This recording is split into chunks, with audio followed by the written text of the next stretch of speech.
안녕하세요. 김정아입니다. 지난 시간에는 어떻게 논문을 준비하고 쓸 것인가에 대해서 개괄적으로 설명드렸고요. 그 다음에 목차를 어떻게 구성할 것인가에 대해서 설명드렸습니다. 목차 중에는 이렇게 목차 본문을 구성하는 목차가 있지만 또 목차 중에 이렇게 표목차가 있어요. 그래서 쓰실 때 표목차도 좀 염두에 두시면서 내가 이 논문에 꼭 필요한 절차들을 써 놓으시면 좋습니다. 이제 이런 거는 이제 넘버가 붙기 때문에, 맨 나중에 구성하시면 되고요. 특히 이 페이지 수는 계속해서 변하기 때문에 비워두셨다가 마지막 논문을 정리하실 때 페이지를 쓰시면 될 것 같습니다. 수정을 계속하게 되니까 저도 아마도 논문을 쓰는 거에 4분의 1 정도는 논문을 수정하는 데 쓰는 것 같아요. 나 논문 다 썼어 라고 했을 때는 그냥 진짜 논문이 아니에요.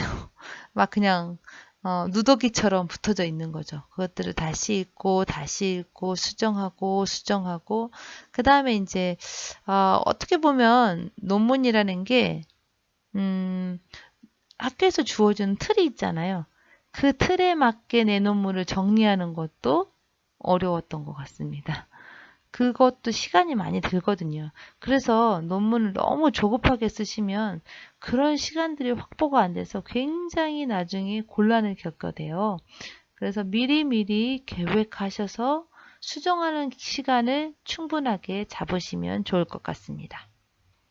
그 다음에 이제 이렇게 그림 목차도 있거든요. 그림들도 다 하나하나 이렇게 목차를 설정해주고 제목을 붙여주고 이런 과정. 저는 좀 그림이 많으네요. 그림 목차만 해도 벌써 3페이지잖아요. 그렇죠? 그래서 이렇게 3가지 목차가 나와요. 실제적인 목차, 그 다음에 표 목차, 그 다음에 그림 목차. 이것만 해도 몇 페이지 벌써 썼네요, 논문은. 목차만으로도요. 네. 그래서 이 논문을 하나 쓴다는 거는, 정말 해산의 고통이라고 합니다. 네. 해산이 얼마큼 힘든지 경험해 보지 않으신 분들은 잘 모르시겠지만, 아무튼, 새로운 생명을 낳는 것과 같이 굉장히 복잡하고 힘든 과정이라는 것입니다. 자, 그래서 이제 목차를 설정하는 방법까지 설명드렸고요. 자, 그러면 이제 본격적으로 이제야 논문에 들어가네요. 자, 논문에 들어가 볼까요? 자, 논문은 서론, 본론, 결론 전체적으로 그렇겠죠? 네. 이제 큰 카테고리적으로 설명하면 저는 이제 서론, 그다음에 이론적 배경, 그다음에 이제 3장에서 양적인 연구를 가지고 하는 수학적 정당화의 단계에 대한 연구의 실제, 그 다음에 이렇게 학생들의 수학적 정당화의 특징에 대한 연구, 여기까지가 이제 본론이었고요. 그 다음에 이제 이것들이 정리가 끝나면 요약 및 결론, 이렇게 큰 챕터가 정해지게 되겠습니다.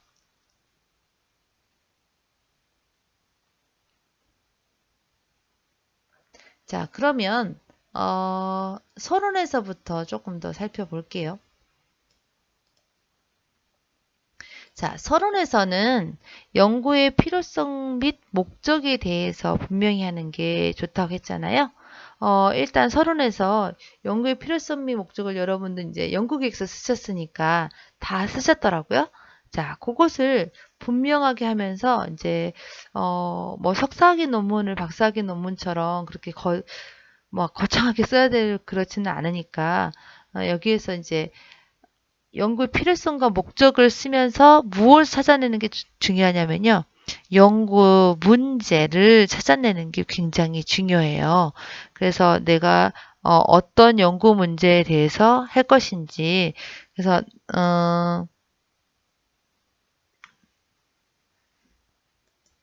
자, 연구의 필요성을 설명하면서 이제 이 앞부분 잠깐만 조금만 더 설명드릴게요. 논증수와 어떻게 왜라는 질문에 대해서 우리가 생각하면서 어떤 민주주의가 발달되었고, 이제 최근에 이르러서는 어떤 증명에 대한 요구가 강조되고 있는데, 우리나라 같은 경우는 중학교에 들어가서 증명 지도가 이루어지고, 초등학교 때는 귀납적 추론만 이루어지지만, NCTM 및 최근 연구에 따르면, 유치원에서부터 고등학교 3학년까지 이르기까지, 그러니까 12학년이죠. 일관되게 증명은 지도되어야 하고, 학교 경험에서 중심이 되어야 한다. 라는 내용들이 있다. 근데 우리나라 같은 경우는 이렇게밖에 안 하니까 우리나라 학생들에게 굉장히 이러한 면에서 어떤 논증기하 증명 또는 이제 수학적 정당화 영역에서 굉장히 부족한 거 아니냐. 그러니까 이제 제 생각에는 이 논문을 왜 썼냐면 그러니까 우리도 좀 더 어렸을 때부터 수학적 정당화에 대한 지도가 필요하다. 여기서 수학적 정당화와 수학적 증명을 같다라고 놓지 않고 수학적 정당화에 그 연령에 맞는 단계가 있지 않겠느냐. 그러니까 우리가 1 더하기 1이라는 걸 초등학교 1학년 때 가르치잖아요. 2학년 때 가면 어때요? 세 자릿수를 가르치잖아요. 그렇죠? 3학년 때 가면 네 자릿수, 4학년 때 가면 만 이상, 그쵸? 만 이상을 가르치게 되잖아요. 이렇게 수도 어렸을 때부터 가르쳐서 점점 그 영역을 확대해 가고, 그 다음에 결국은 뭐 1 더하기 1은 우리가 어떤 A 플러스 B라는 실수의 영역까지 이르게 되거든요. 그런데 왜 어떤 수학적 정당화는 그렇지 않느냐. 굉장히 완벽하고 어려운 형태로 중학교 때 이루어지기 때문에 어떻다? 학생들이 더 어렵게 생각하고 쉽게 적응하지 못하는 일이 생기게 된다는 거죠. 그래서 어린 학생들에게 적당한 방법으로 수학적 정당화는 계속해서 지도되어야 한다는 것을 주장하고 있습니다. 그러니까 저는 이제 여기에서 수학적 증명이라는 단어를 쓰지 않고 어떤 수학적 정당화로 정의 내리겠다 하는데요. 왜냐하면 수학적 증명이라는 것은 어떤 굉장히 경제적이고 좋은 방법이고 일반적인 논리를 펴는 방법이고 완성된 수학으로서 그 가치가 굉장히 높다고 할 수 있겠죠. 그렇게 생각하다 보니까 수학적 증명이라는 걸 어때요? 형식적 조작기에 해당하는 중학생 이상에서부터 가르쳐지게 되는 거죠. 그런데 이제 제가 생각하는 수학적 정당화는 교실 수학으로서의 기능을 하고, 그러니까 왜 이게 맞는지에 대해서 남을 설득하는 그런 면으로 보는 거예요.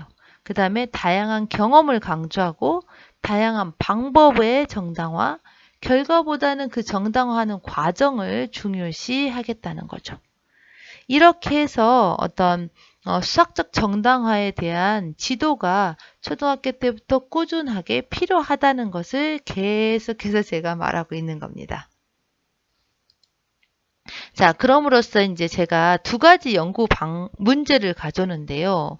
초등학교 6학년 학생들의 뭐 수학적 정당화의 단계, 그 다음에 초등학교 6학년들의 수학적 정당화는 어떤 특징을 가지고 있는가, 이게 문제가 두 개가 있잖아요. 자, 그러면 이 두 가지 연구 문제에 대해서 제가 어떻게 이렇게 각각에 대한 이제 답을 찾게 돼요. 답을 찾기 위한 과정으로 일단 이제 수학적 정당화라는 말을 우리나라에서 그닥 쓰지 않기 때문에 그거에 대한 분명한 정의를 내리고 싶어 합니다. 그래서 적당한 논리에 의해서 자신 또는 다른 사람에게 자기의 주장이 참임을 확신시키는 과정. 그래서 이거를 어떤 수학적 정당화에 대한 정의를 논리적 측면과 개인적 측면과 사회적 측면으로 나눠서 제가 이제 수학적 정당화에 대한 정의를 내리게 됩니다. 물론 이런 정의를 내릴 때에도 제가 혼자서 그냥 이렇다, 이렇게 하자라고 하는 건 아닙니다. 분명한 이론적 근거를 바탕으로 해서 이 사람은 이렇게 말하고 저 사람은 저렇게 말하고 또 이 사람은 이렇게 말했어. 근데 내가 생각하는 초특 정당화는 이런 것들을 종합 분석해 본 결과 이러이러한 거야 라는 이렇게 정의를 내려주는 거거든요. 그 다음에 수학적 정당화의 다양한 연구들을 살펴보면서 어떤 수학적 정당화의 단계를 범주하는데요. 여러 사람들이 각자의 영역에서 각자의 유형과 수준을 발표하게 되잖아요. 근데 그런 것을 총망라해서 정리해서 제 나름대로 범주화를 시도하게 됩니다. 그러니까 이런 과정에서 굉장히 논문을 많이 읽어야 되겠죠. 그 다음에 수학적 정당화의 분석의 틀을 개발하는데요. 이게 되게 중요해요. 이거는 누가 가지고 있는 게 아니고 제가 만들어내는 거거든요.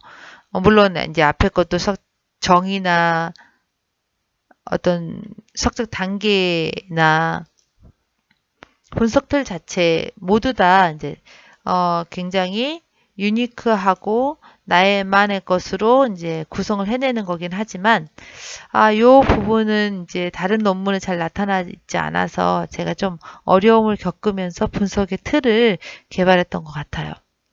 왜냐하면 이제 분석의 틀이 없으면 학생들의 활동 결과를 좀 논하기가 어렵잖아요. 그래서 이제 제가 여기에서 새로운 어떤 시스템적인 것을 개발하게 됩니다. 요즘에는 많이 쓰더라고요. 근데 그때 당시 별로 쓰지 않았는데 요즘에는 뭐 화장품 회사에서도 그런 도형으로 표시하거나 그 다음에 뭐 지능검사나 적성검사 한 결과를 줄 때에도 이와 같이 이제 제가 퍼서라는 거를 만들었는데 일종의 이런 오각형 이따 설명을 드리겠지만 이런 오각형 틀에다가 나타내는 건데요. 요즘에 많이 쓰는 것 같더라고요. 네. 그래서 이러한 과정을 거치면서 제가 이제 논문을 시작할 것이다. 뭐 이런 거를 이제 분명히 하는 거죠.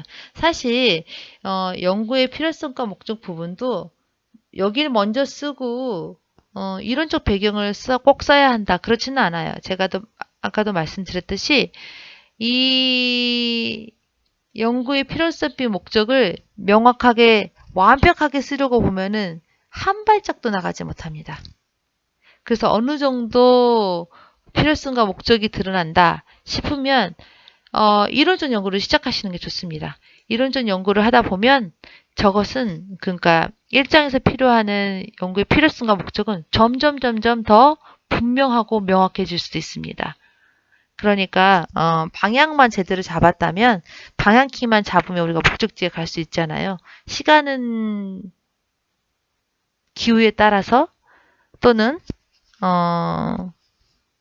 배의 상태에 따라서 다를 수 있겠죠. 하지만 목적지에는 도착하게 될 것입니다. 자, 아까 제가 이제 첫 번째에서 뭐라냐면 수학적 정당화에 대한 정의를 한다 그랬죠. 정의를 내리는데 이제 용어의 정의인데요. 뭐 석사학위 논문 정도면 용어의 정의를 여러분 직접 내리는 것보다도 그냥 정리해서 발표하시면 될 것 같습니다. 이제 저는 이제 이게 박사학위 논문이니까 저 스스로 제 이름을 붙여서 쓸 만한 어떤 정의를 필요로 했죠. 그래서 논리적인 측면, 개인적인 측면, 사회적인 측면 이렇게 세 가지로 나눠서 수학적 정당화를 여기 여러 가지 이제 논문에서 수학적 정당화에 대한 뭐 proving 또는 뭐 증명하기 뭐 이렇게 나오는 것도 있고요. 그 다음에 또는 그냥 프루프 증명 뭐 이렇게 관련된 것들 다 읽고 그 중에서 이제 제가 이렇게 세 가지로 분류를 해보는 거예요. 수학적 정당화를 논리적 측면과 개인적 측면과 사회적 측면으로 그리고서는 정리를 나눠서 해보는 거죠. 카테고리를 정해놓고 하면 조금 더 속도를 낼 수 있거든요. 그래서 이제 논리적인 측면에서도 넓은 의미, 중간 의미, 좁은 의미. 이렇게 이제 그 주의의 논문에 보면은 논리적 의미에서의 뭐 증명하기 이렇게 해가지고 좁은 의미, 중간 의미, 넓은 의미 이렇게 설명을 해주거든요. 그래서 아까 이제 좁은 의미가 있었고 중간 의미, 넓은 의미가 있었는데 좁은 의미에서는 어떠한 뜻이고 그 다음 중간 의미에서는 어떤 뜻이고 넓은 의미는 어떤 뜻이고 이런 것들 총망라해서 수학적 정당화의 논리적 측면은 이러이러한 거다라고 정리를 하게 됩니다. 자, 이제 논문에 쓰는 방법에 대해서 설명드리니까 내용을 설명드리는 게 아니라서 이제 나머지 내용은 여러분께서 그냥 읽어보시면 될 것 같아요. 이제 이런 식으로 내가 쓰고자 하는 논문의 어떤 논리적 측면과 개인적 측면과 사회적 측면을 정리하게 되죠. 자, 그 다음에 이제 표 같은 걸 찾을 때도, 표를 다른 사람 거를 가져왔을 때는 그거를 어디서 어떻게 해서 응용했는지 쓰셔야 되고요. 그 다음에 이제 자기 자신만의 표를 만들어 내는 거 되게 중요하거든요. 그래서 이러한 과정을 거쳐서 결론에 이르게 된다. 뭐 이런 거. 그다음에 아까 같은 내용인데 논문에는 이런 식으로 정리를 했다는 거예요. 그래서 이제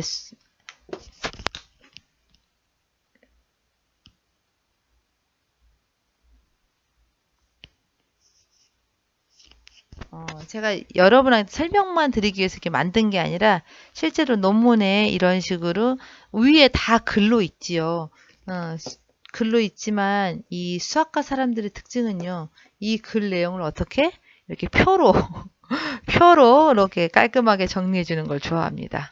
그래서 위에 줄에 있는 한 줄 한 줄을 다 읽지 않고도 이 표만으로도 전체적인 내용을 가늠할 수 있습니다. 그래서 결국엔 또 이렇게 표가 정리되죠. 논리적, 개인적, 사회적 측면에서 이렇게 보기 때문에 저는 적당한 논리에 의해 자신이다 그럼 개인적인 측면이죠. 다른 사람 그러면 어때요? 사회적 측면이고 적당한 논리 예를 적당한 논리를 보시면 뭐 외적 확신, 귀납적 논리, 연역적 논리가 있잖아요. 논리적 측면 이렇게 세 가지가 다 들어가게 정의를 내려주는 거죠. 그래서 주장이 참임을 확신시키는 과정이다. 그래서 이 사이에는 이제 다양한 표현들이 들어갈 건데, 그래서 이제 이런 측면에서 모두 다 이제 어떤 다각적인 측면에서 분석을 하게 됩니다. 그래서 여기까지 어떤 내가 쓰고자 하는 그 주제어에 대한 정의를 내려준 거죠. 그래서 이제부터는 제가 뭐 증명하기 또는 수학적 증명 이런 단어를 사용하지 않고 제가 정의를 내린 다음부터는요. 이제부터는 수학적 정당화라는 단어를 떳떳하게 사용합니다. 드러내놓고 계속해서 그 단어를 사용하죠. 그리고 이제 두 번째에서는 제가 수학적 정당화의 단계를 범주화한다 그랬잖아요. 그런데 유형이라고 쓰는 것도 있고 수준이라고 있는 것도 있는데 저는 단계를 사용하겠다는 이걸 결정하는 것도 정말 어려웠던 것 같아요. 아니 거나 그렇지만 제가 유형이라고 했을 때 그 다음에 수준이라고 했을 때 어떤 차이점이 있었거든요. 그래서 저는 왜 단계라는 용어를 사용하는지 보면 논리를 사고작용이 밟는 과정이라고 볼 때 밟는다라는 의미와 학생들의 발달 단계를 고려하여 수준이나 유형이라는 용어 대신에 단계라는 용어를 쓰고 단계 안에 여러 가지 유형이나 수준을 포함시키기로 한다. 단계라는 용어는 유형과 달리 어느 정도의 계열성을 포함하지만 수준보다는 계열성의 의미가 약하기 때문에 본 연구에서는 단계라는 용어를 사용하기로 한다. 라고 해서 왜 제가 단계라는 수학 정당화의 단계라는 말을 쓰는지에 대한 것도 정당화하죠. 네, 모든 게 정당화네요. 그래서 이제 제가 이와 같이 0, 1, 2, 3, 4, 5단계를 쓰고요. 제가 아까 뭐라 그랬냐면 그 단계 안에 뭘 넣는다? 유형을 넣겠다는 거죠. 그래서 여러 가지 정당화의 유형이 있습니다. 그래서 이제 학교 수학에서 이루어지는 유형은 어느 단계에 해당하는지. 저는 이제 6학년 대상으로 했지만 이제 다른 선생님들 보면은 저학년을 데리고 하고요. 영재 학생을 데리고 그들의 정당화의 유형 단계를 분석하기도 하고 하거든요. 그럴 때 이제 제 거 이 정당화의 단계 틀을 쓰시는 분들이 많아요. 누가 그러더라고요. 정당화 이야기 나오면 제 논문이 안 나올 수가 없다고. 네, 그 정도로 제가 굉장히 많은 논문을 쓰고 그것들을 읽고 그것들을 분석해서 쓴 거기 때문에 아마도 그럴 것 같습니다. 그 다음에 이제 분석의 틀로 넘어가 볼까요? 이 분석의 틀도 어려웠습니다. 지금 생각해도 그때그때 한 발짝 한 발짝이 너무 어려운 것 같아요. 자, 여기 보면은 퍼소라고 해서 PIRSO 뭐 이것도 이제 순서를 제가 어떻게 놓느냐에 따라서 그런데 저는 이제 얘한테 이름을 주고 싶어서 그냥 뭐 RSPIO 이렇게 하는 것보다는 퍼소라고 PIR 이렇게 이런 것도 다 생각하는 거예요. 네, 이런 것도 다 고려해서 이제 그것들을 배열했어요. 왜냐하면 뭐 하나하나 다 중요하잖아요. 어떤 거 하나 안 중요한 게 없기 때문에 뭐 순서는 굉장히 수평적이기 때문에 제가 이 이니셜들을 어떻게 놓을 건지 또 고민을 했어요. 그래서 이제 각각에 대해서 분석의 틀을 정리하고 이 각각들도 사실상은 어때요? 다 이론적 근거를 바탕으로 합니다. 그래서 P 문제 2에 해당하는 거 0, 1, 2, 3 단계로 했고요. 그 다음에 이쪽으로 읽어가요. I 조작적 불변자에 대한 거 이렇게 3단계. 사실은 전부 다 똑같은 단계를 하고 싶었으나 쉽지 않았습니다. 네, 그 다음에 R 이제 설명, 이제 표현의 단계 5단계. 그러니까 각각이요. 어떤 사람은 문제 이해에 대한 것만 연구를 했고, 어떤 사람은 조직적 불변자에 대해만 연구를 했고, 표현에 대해서만 연구했고, 학생들의 뭐 정당화의 단계에 대해서만 연구를 했고, 그 다음에 뭐 논리적 구성에 대해서만 연구를 한 논문들이 있잖아요. 그런데 이제 제가 봤을 때 어떤 학생의 정당화의 수준을 말할 때는 이런 것들이 복합적으로 작용하고 있다고 생각했기 때문에 이 논문들을 다 분석하고 이것들을 이 퍼서 안에 끌어들이려고 했거든요. 그리고서는 이와 같은 틀을 이제 마련해서 학생들이 어느 정도의 정당화를 하고 있는지 시각적으로 알아보기 쉽게 만들고 싶었습니다. 그래서 이제 각각이 설명하는 게 무엇인지 이렇게 설명을 했고요. 그 다음에 이 퍼서가 하는 역할에 대해서 설명을 했죠. 첫 번째, 학생들이 수학적 지식이 부족함으로 인해 문제를 파악하지 못하는 경우 다양한 방법으로 문제를 재제시해 줄 수 있다. 그러니까 그죠? 그 다음에 정당한 조작적 불변, 퍼서에 대해서 조작적 불변자를 모두 파악하지 못하는 경우 해당되는 조작적 불변자를 분석하여 관련된 지식을 제공하여 학생들의 수학적 정당화 단계를 높일 수 있다. 그 다음에 뭐 표현에서도 어떻게 표현의 단계를 높여줄 것인지 그렇죠? 그 다음에 정당화의 단계를 어떻게 높여줄 것인지 그리고 어떻게 조언할 것인지 그 다음 마지막에 논리적 구성에서 어떻게 하면 엄밀하게 구성하게 할 것인지 라는 거에서 근데 이제 제가 만든 거잖아요. 누가 준 거 아니고 제가 혼자서 만든 거잖아요. 그래서 이게 이제 이러한 어떤 어려움이 있다라는 것을 어떤 제한성에 대해서 제가 먼저 밝혀주는 거예요. 다른 사람들이 모를 것 같은 것들을 미리 이렇게 밝혀줌으로써 이런 문제들이 있을 수 있어. 그렇지만 도움은 될 거야. 뭐 이렇게 주장을 펴게 되는 거죠. 뭐 정당한 과정을 분석하는데 제가 5가지 퍼즐을 찾았지만 그거 말고 더 있을 수 있잖아요. 그런 것을 야, 꼭 5개만 해야 돼 라고 말할 수 없잖아요. 그 다음에 이제 제가 사실은 여기서 이제 두 번째 거는 나중에 이제 제 논문을 보시면 아시겠지만 연구의 실제에서 제가 그 포소 간의 상관관계를 분석한 게 있어요. 근데 어떤 것들은 굉장히 강한 상관관계를 갖고 있는 경우가 있거든요. 그렇다고 해서 그 자체가 의미가 없는 건 아니기 때문에 하나를 따로 떨어뜨려서 했지만 굉장히 깊은 상관관계도 있기 때문에 뭐 포소가 너무 복잡해 보인다면 그런 것 정도는 같이 묶어서 줄일 수도 있지 않을까라는 생각을 제가 했던 거예요. 그 다음에 이제 1, 2, 3, 4, 5단계가 있는데 그 수준이 전부 다 적정하게 설정됐는가 이런 것들은 사실은 아주 꾸준하고 오랜 더 많은 연구가 필요하거든요. 그래서 그런 것들에 의해서 보다 더 이제 확연하게 확실하게 말할 수 있기 때문에 이와 같이 제가 먼저 비판을 던져주면 이제 우리가 연구를 논문을 쓸 때 제한성 이런 거 하잖아요. 내가 보니까 내가 너무 소수한테 했더라. 근데 일반화하기 힘들겠더라. 또는 내가 어느 지역의 특정 지역에서만 했더라. 그러니까 왜냐하면 누군가가 비판이 들어올 것 같은 거를 미리 막아주는 거예요. 어, 그쵸? 이 논문이라는 자체가 누군가를 설득해내는 거잖아요. 네. 그래서 여기까지 이제 이론적 연구가 끝났습니다.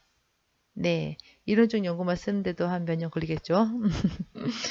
그랬던 것 같아요, 실제로. 그 다음에는 이제, 제가 말씀드린 양적 연구의 방법에 대해서, 그리고 질적 연구의 방법에 대해서 제가 수행했던 거니까, 제가 또 들려드리도록 하겠습니다. 네, 수고하셨습니다. 김정아였습니다.